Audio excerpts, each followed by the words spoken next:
Hi, my name is Nicole Tran. I did my paper on the counterculture of the 1960s. The counterculture of the 1960s had a positive influence on the progress of American culture. The 1960s was a time of new thinking, revolution, and rebirth and progress of a culture. Young people sought music, politics, and alternate ways of living in attempts to create a better, more tolerant world. Long-held traditions and morals began to change. Young people questioned authority and started becoming more involved in politics, civil rights, and anti-war movements.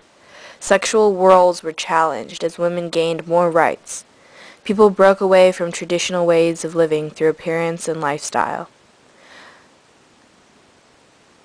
College student rights, civil rights, and voting rights were put into light. Many issues such as environmentalism, poverty, violence, rights for women, gays, and handicapped were also addressed during this time, as young people broke free of the constraints from 1950s orthodoxy. Part of the counterculture of the 1960s involved the civil rights movement. The Egyptian Revolution in 2011 parallels this revolution. The young people of Egypt, using social networking sites to organize civil rallies, successfully overthrew the 30-year reign of President Hosni Mubarak. Something like that. The people did not turn into cowards when the government shut down their tool of communication, the internet. They fought back when the military government began to attack them with force. They remained true to their convictions and stayed the course until they got what they wanted: Mubarak's resignation. The Egyptian uprising not only continues a history of revolution, it serves as an example of the human will to overcome the odds. Looking back at the civil rights movement of the 1960s, we see a similar situation of an oppressive system being overturned by people who would not tolerate it any longer. The civil rights movement was the African American response to the discriminatory Jim Crow system of the dangerously racist American South.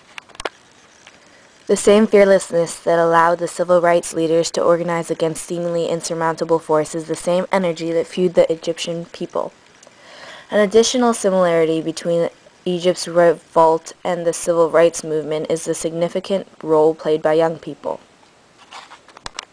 The counterculture itself was a repeat in history.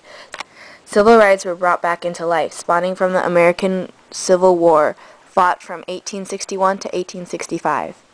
The 1960s was a time of what some people call second-wave feminism. Respectively, there must have been a first wave.